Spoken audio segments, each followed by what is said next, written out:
Hello there, thanks for joining us on our special TV report on Gladiators Track with Akon. Today promises to be very decisive. We have here our own engineer Mike Akinola, the managing director of Marvelous Mark Press Limited, on a special spotlight. The year 2022 has been a potpouring of challenges and development for the legal sector in Nigeria.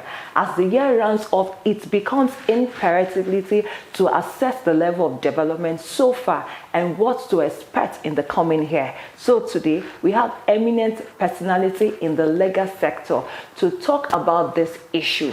I advise you to sit back, relax, and watch.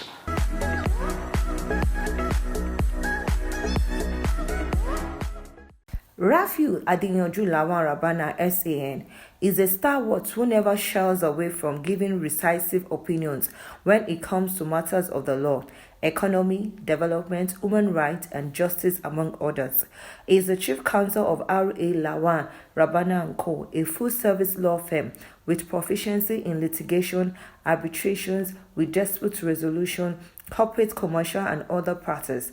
Over the years, he has represented various clients across different circles and handled high contentious cases from the High Court up to the level of the Supreme Court of Nigeria. R.A. Lawan Rabana SAN began his law career in 1978 at the University of Nigeria in Enugu, where he obtained his Bachelor of Law degree in 1982. In 1983, he was called to bar as since risen from being appointed as a member of the Body of Benchers in 2003 to the office of the General Secretary of the Nigerian Bar Association. In 2006, before being conferred with the rank of a Senior Advocate of Nigeria. In 2008, he became a life bencher. In the year 2011, served as a member of the Legal Practitioner Disciplinary Committee before serving as a chairman of Ethics and Compliances Committee of the body. He also served as a member of the Federal Judicial Service Commission between 2008 and 2013. He is a member of several professional bodies within and outside Nigeria, including a fellow of the Chartered Institute of Arbitrators, Nigeria, in 2003 and in the UK.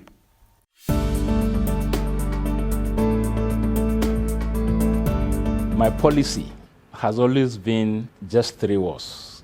I have to be fair, I have to be firm, and more importantly, faith. Because if you are very fair in how you deal with your clients, your adversaries, you navigate easily. Some colleagues are unnecessarily combative. They must fight. They must object to everything. They must oppose everything. They must put impediment into a seamless proceedings, which is not, Then being firm also means that, look, a lot of people know me within the legal profession that I'm fair-minded, but I'm a very firm person. I'm one person that I hold on to principles. My principle is that you deal with everybody according to how you see him, how you know him, what are the circumstances. And therefore, in whatever I do, I make sure that I always look back and say, look, I'm here where I am. It is fate and destiny that has taken me here. It's not that I'm an extraordinary person. It also helped me in dealing with people. I rarely can call anybody names. If I think I have said the wrong word to you, I can assure you and you can find out before the end of the day. I'll call you to say, oh boy, I'm sorry. I think that thing I said, it wasn't right. Let bygone be bygone. So that is the kind of thing that I think has propelled me to be able to stand where I am today.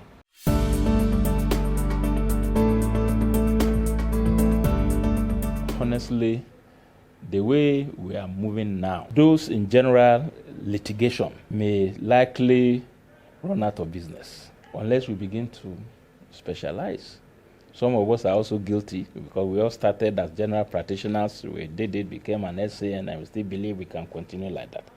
Chief Oba Maduabuchi, SAN, is a seasoned legal practitioner and a senior advocate of Nigeria, SAN, as one of the few whose views and disposition on matters around the law, justice, politics, human rights, and economic development, to name a few, remains ever strong. He is never afraid to air his views on hot and telling issues in the economy. Chief Oba Maduabuchi, SAN, is the principal partner of Oba Maduabuchi, SAN & Co., a law firm that provides various legal services to a variety of clients.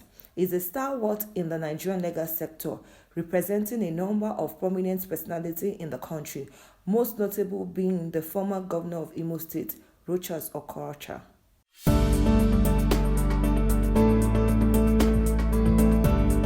Well, let me start by saying that corruption is not limited to the judiciary or the legal profession. Because the judiciary is looked upon as the last hope of the common man, any slight thing that happens in the judiciary, people tend to highlight it. You and me know that APC did not contest the election in Rivers State and Sokoto in 2019. That is the ruling party. The Supreme Court said, you defy the court, so you will not have any candidate. If there was corruption, as we all are bandying it about, it would not have been possible for the Supreme Court to say, you defied the courts, so we are throwing you out. They gave Zamfara to PDP.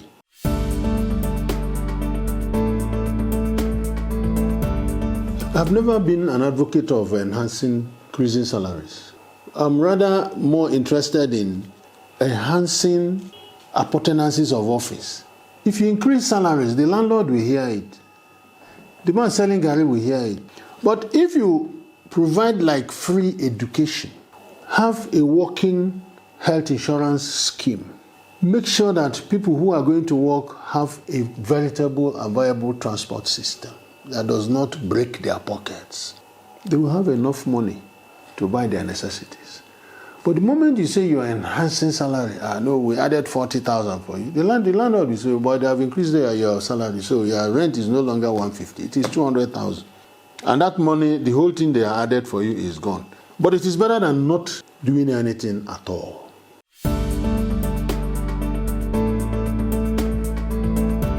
For example, when we started in the 80s, if you are going to court, you lay a trap for your opponent, for the opposite lawyer. He doesn't know what you are coming to tell the court.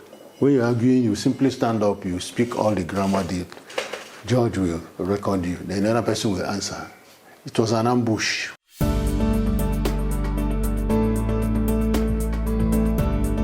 Yes, I think it's a very timely intervention.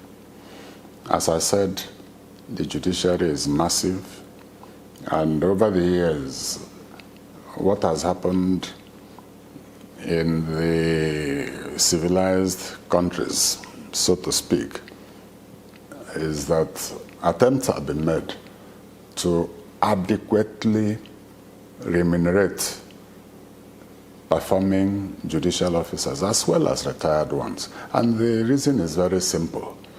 If you don't look after a serving judge or even a retired one, the temptation for corruption is very high.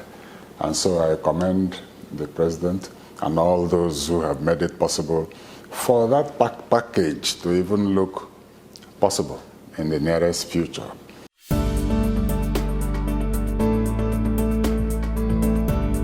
Each person who is hired in the public service or in the private sector has a right to withdraw his service. I personally, for instance, can wake up tomorrow and say I'm retiring or I'm quitting active service. So to that extent, very well, the learned Chief Justice had reasons to quit. I'm not totally sure that the reasons that made his resignation immediate are within the public domain.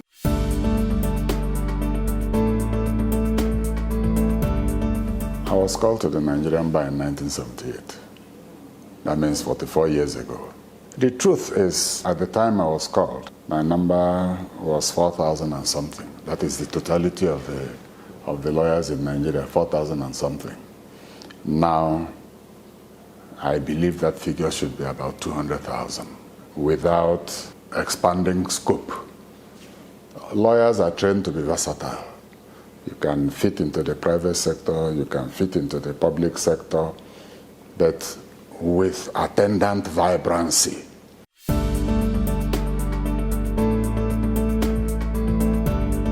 Let me just give you an example from yesterday. We had a judgment in the case of a former governor of Imo State, Governor Ike Hakim, who has been standing trial since 2015. He was discharged and acquitted yesterday. And we have quite a large number of lawyers here. We have a non-legal staff, we have paralegals and so on. I cherished the atmosphere of yesterday. The office was buoyant and happy. Chief Patrick Ikweto, SAN, is a legal luminary with over 3 decades of experience in the Nigerian and international legal field, well known and highly respected for his hard work, commitment, and diligence in delivering exceptional legal services to his clients, such as energy law, in practice, international corporates, commercial transaction, advisor, arbitrations and mediation services, intellectual and real property consultant, financial and investment legal advisory. Patrick Ikweto, SAN, started as a youth corper in the Imo State Ministry of Justice between 1985 and 1986, before serving as a legal practitioner in the Chamber of G.E. Ezoko, SAN, till 1991. In 1992, he became the founder and managing partner of Nwankwo Ikweto Law Firm in Abuja. In 2004, he became a senior advocate of Nigeria and has since grown in status, participating in international conferences, seminars, and workshops across Africa, Europe, and the Americas. Earlier in the year, Patrick Ikweto, SAN, was appointed a member of the Anambra State's Transition Committee, among other notable technocrats, by the new governor of the state, Professor Charles Soludo, to facilitate a seamless transition from the previous administration.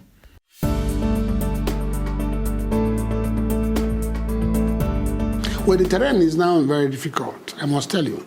There are challenges in the society which you cannot divorce from any profession. When I came to the legal profession in the early 80s, it was then a different terrain from what you find here. But even now today, with the introductions by technology and all sorts of advancement, it becomes a lot more difficult, even almost impossible, to say that what was obtainable in my early days would be obtainable today. But still, either way, you still find that every person, to succeed in any profession, you must work hard. You must know what you want to do. But when you say work hard these days, it's difficult for many young lawyers to understand what we mean by working hard. But working hard entails being fully aware of what you need to do to succeed. However, I also think that the legal education in Nigeria also needs to be changed so that the lawyers who are coming out of the law school are equipped with the realities of modern times. There are some courses, I think, that are taught in universities and in law school, which, in my view, are completely of no use in today's world.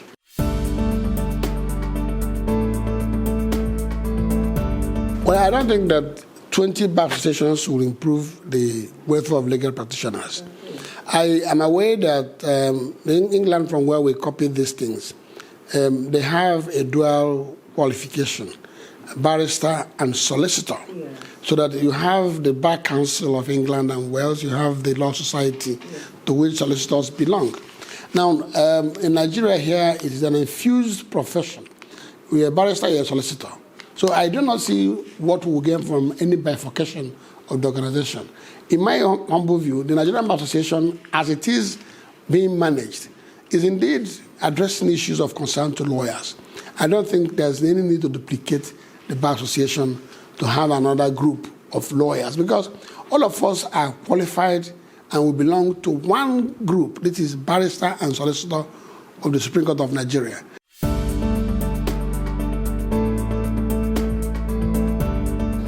I don't agree that the judiciary of Nigeria is corrupt, because each time this issue comes up, evidence is asked for and there is no evidence.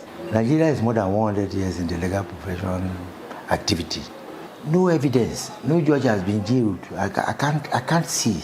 And if out of how many judges we have in Nigeria, 1 or 2 get involved, you can't say the judiciary is corrupt. There is no institution that will not have bad eggs. Corruption is not rampant in the judiciary of Nigeria.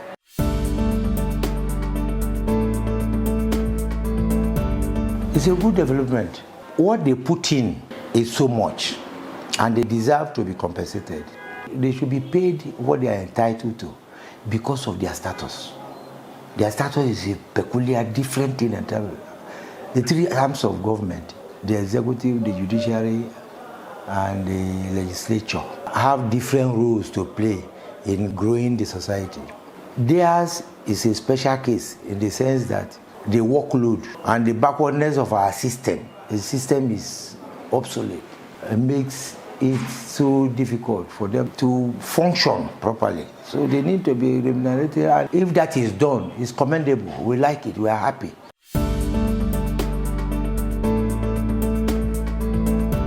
We have been doing well and we have been handling our cases very well. Court cases is not like football. You are allowed to lose based on the truth. And you don't do anything that will bend the truth to achieve justice. Our main aim is to achieve justice. And we have been trying. Arbitration and other court system, we have been up to the task. And we are answering our name well. Malam Yusuf Ali SAN is a decorated legal practitioner with over 4 decades of experience in the Nigerian legal sector. He is a principal partner and founder of Yusuf O. Ali & Co., Galibu Chambers, a multiple service law firm that provides legal services to a variety of clients. Malam Yusuf Ali SAN began his foray into law at the then University of Ife, now Obafemi Awolowo University, in 1978, where he obtained his Bachelor of Laws degree before going back to the same institution in 1991 for his LLM. He has since worked as a notary public following his appointment by the Chief Justice of Nigeria in 1989, joined Adegboyega Awomolo & Co. law firm in 1983 and worked his way up to become a partner before starting his own law firm in June 1994.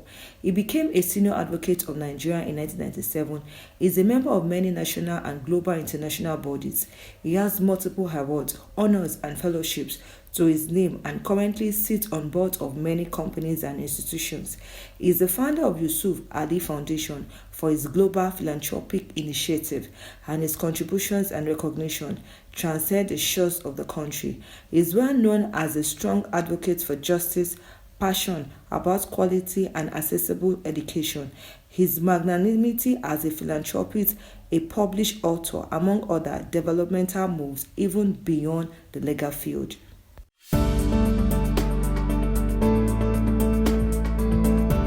Well, the legal system has been standing the test of time. I always say it, of the 3 arms of government, the judicial arm is the most enduring since Nigeria was founded. Even when military came in 66, when they killed themselves in 67 again to restate the palace coup, up to all the time they were in government, they will abolish the legislature. Nobody had ever abolished the courts, even though they may whittle down the powers of the court. And the reason is simple. A country without a legal system, no matter the way it is a country that is destined to disappear, because people will be taking the laws into their own hands.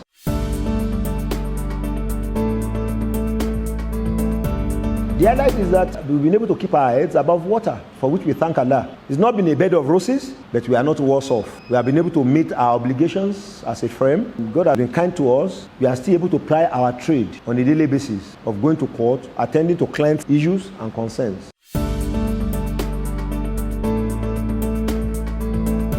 We thank God. The foundation came into being less than 10 years ago, about 10 years ago.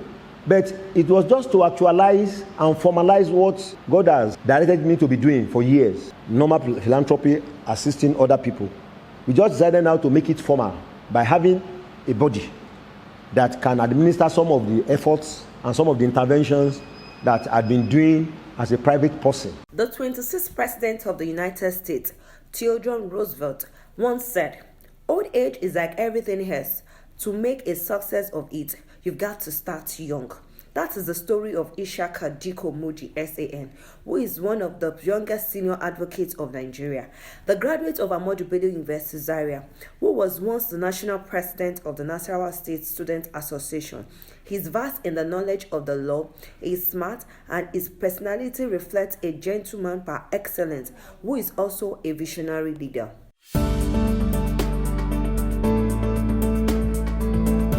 The first public pronouncement on that was done by the Honorable Attorney General of the Federation when they attended the opening of the Nigerian Law School, Port Harcourt.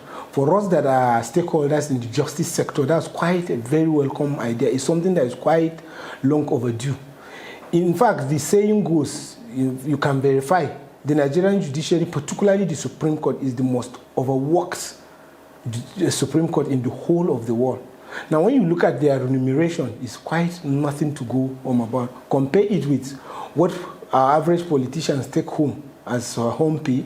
In fact, it's quite a welcome development. The president has done exceptionally well by looking at the increment in the salary of the judiciary. So we are happy as lawyers, and in no time we will start seeing the positive aspect of that.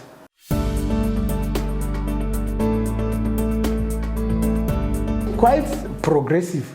Before I became SAN in the year 2018, the number of SANs in Nigeria was quite limited to 500 and something. I don't know the figure, but now within the span of about 5 years, we have over 700 SANs. I must confidently say that it's quite a positive development. That is also reflected in the progression in Nigeria's judicial practice and legal practice.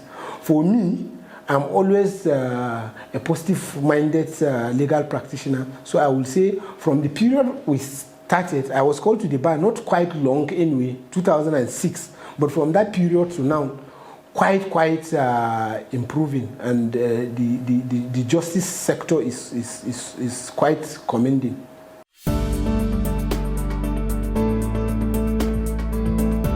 By coincidence, I'm into election matters, particularly we're in era of pre-election matter. So far, we have handled so many cases, and to the glory of God, we're able to declare and to succeed. The few cases we're handling, we've been able to succeed. So we are rounding up the year very fulfilled. Someone once said, "Honesty has a power that very few people can handle." This personifies the person of Dr. Reuben Okpanachi Atabo, SAN, a seasoned, well-learned and dignified lawyer whose expertise has seen him handle high-profile cases while representing a wide range of clients across different echelons of the society. He is the family lawyer of the late General Sani Abacha, widely recognized as the legal representative of the late head of state in the Malabun oil and gas case and more. Dr. Reuben Atabo, SAN, is the principal partner of R.O. Atabo, SAN & Co., a law firm that provides various legal services across litigation in land matters, commercial law, labor disputes, election petitions, civil and criminal litigation, oil and gas, legal representation in courts, and so on.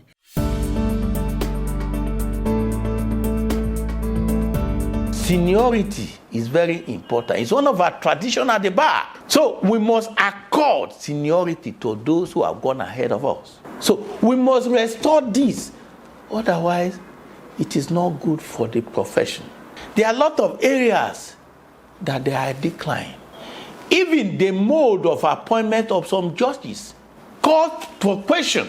In those days, over 30 years ago, the mode of nomination selection of candidates for appointment of judges, to my mind, were more strict than now.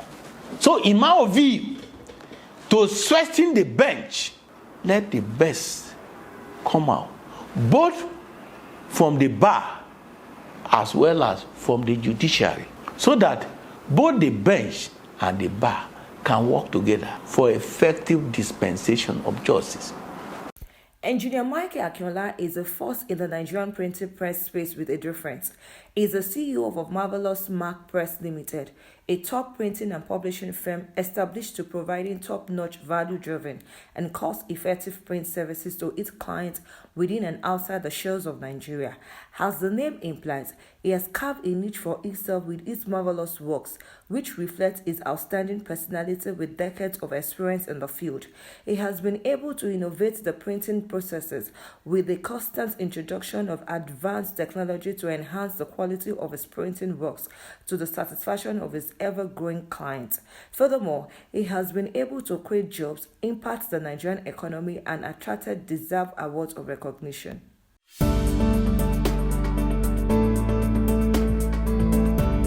I think this new strike, constant every year, is affecting a lot of our youth because education is a key in any country that want to move forward. And I hope our government can do something about it. Just unfortunate, we are seeing the same place almost every year, going back today, one step forward, one step backward. It's not helping the system at all.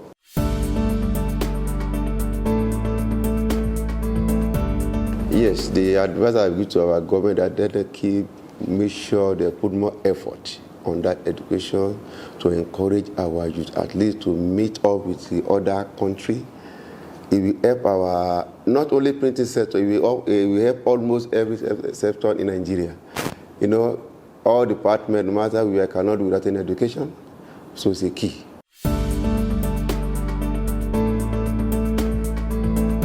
Yes, for Marvelous Mark Press, we were into publishing also to encourage the youth. I think we have a marvelous computer, we have marvelous English textbook, we have a different book, major core book. We are doing this not for our own benefit alone, to help the system, to make people at least they can be affordable for the textbook. You know, when you get the textbook for reading, it's affordable, it can be easy for you, and to avoid to pay for it.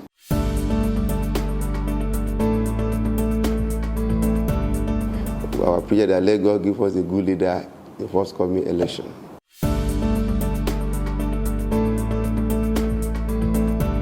This year, if I want to give access for this year education, I think I will give it below than what we have been getting before. So the percentage I will give is more lower than the previous one. I think this year they spend more than 6 or 7 months in the house without going to the school. It's not good for any contractor.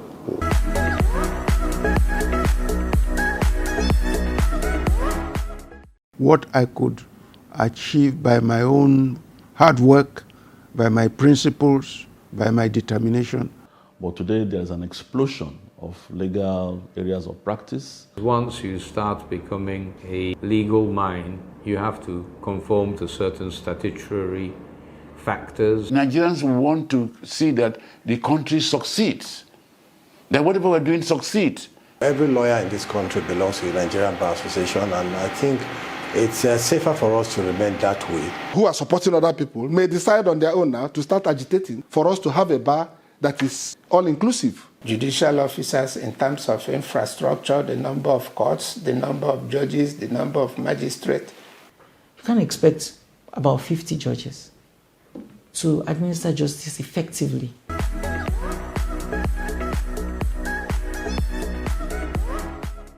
And that's about it from us to you. I believe you enjoyed it just the way I did. Don't forget to follow us next week, same time, same station. And don't forget to subscribe to our YouTube channel on Gladiators Track with Akon. We want to wish you a Merry Christmas and a prosperous 2023. Thanks and God bless.